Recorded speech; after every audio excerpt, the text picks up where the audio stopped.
नमस्कार मंडळी, मी रोहिणी. तर आज आपण ग्रामीण भागातील एक रानभाजीची रेसिपी पाहणार आहोत. ग्रामीण भागामध्ये ही जी रानभाजी आहे ना, ती खूप आवडीनं खाल्ली जाते. ह्या भाजीला काही ठिकाणी चिगळीची भाजी तर काही ठिकाणी घोळची भाजी म्हटली जाते. ही भाजी खाल्ल्यामुळे ना शरीराला खूप सारे फायदे होतात.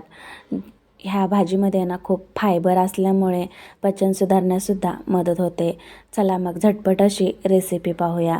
तर वाटण बनवून घेतलेलं आहे. हे जे वाटण आहे ना, ते हिरवी मिरची आणि लसूणचं वाटण आहे.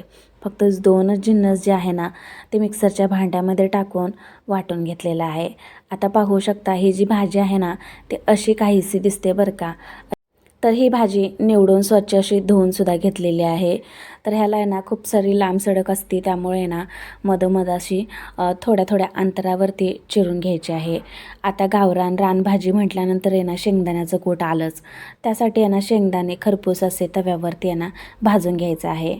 आणि ह्याच तव्यामध्ये आहे ना भाजीसुद्धा बनवणार आहोत.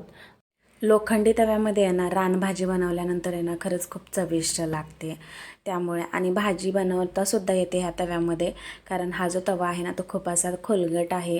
तर यासाठी तव्यामध्ये आहे ना 2 चमचे तेल टाकलेलं आहे आणि वाटण टाकलेलं आहे. आता हे जे वाटण आहे ना ते तेलामध्ये अगदी तेल सुटेपर्यंत परतून घ्यायचं आहे. म्हणजे जो मिरचीचा कच्चेपणा आहे ना हिरव्या मिरचीचा, तो सुद्धा दूर होईल आणि खाताना तिखटसुद्धा लागणार नाही. तर यासाठी 2 ते 3 मिनिटभर हे जे वाटण आहे ना ते परतून घेतलेलं आहे. वाटण परतल्यानंतर यामध्ये स्वच्छ अशी धुवून घेतलेली चिगळीची भाजी टाकलेली आहे. ती अशीच 2 ते 3 मिनिटभर तेलामध्ये आहे ना खालीवर करून घेऊया. आता सध्या ना ह्या रानभाज्या ज्या आहेत ना ते खूप कमी प्रमाणामध्ये भेटायला लागलेत. आणि हल्ली आहे ना गावाकडे ह्या रानभाज्या भेटतातच. त्यामुळे माझी सासूबाई आहे ना गावाला गेलेली आणि येते वेळेस घेऊन आलेली. म्हणून म्हटलं ही पौष्टिक आणि आरोग्यदायी रेसिपीसुद्धा तुमच्यासोबत शेअर करावी.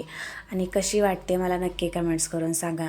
खूप साध्या आणि सोप्या पद्धतीने बनवला गेलेल्या ह्या रानभाज्या आहे ना खायला खूपच चविष्ट लागतात. पारंपरिक रेसिपी आहेत ह्या. यामध्ये चवीनुसार मीठसुद्धा टाकून घेतलेलं आहे. आणि भाजी जी आहे ना ती पाहू शकता शिजल्यानंतर किती क्वांटिटीमध्ये झालेली आहे. अगदी थोडीशीच झालेली आहे. आणि उकळीमध्ये ठेचून घेतलेलं शेंगदाण्याचं कूट यामध्ये जाडसर असं टाकलेलं आहे.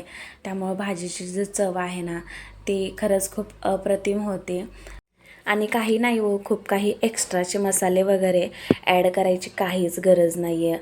अगदी हिरवी मिरची, लसूण आणि मीठ ह्यामुळे जी चव येते ना ती रानभाजीची चव आहे ना आणखीन दुप्पट होते. शेंगदाण्याचं कूट मात्र जरूर घाला, कारण रानभाजी म्हटलं ना की शेंगदाण्याचं कूट येतंच. आणि पाहू शकता किती मस्त ही जी भाजी आहे ना ती तयार झालेली आहे. आणि जेवढी छान दिसते ना खायलासुद्धा तेवढीच अप्रतिम होती. मग तुम्हाला कशी वाटली ही ग्रामीण भागातील पारंपरिक आणि चविष्ट आरोग्यदायी चिगळ्याची भाजीची रेसिपी? आवडल्यास एक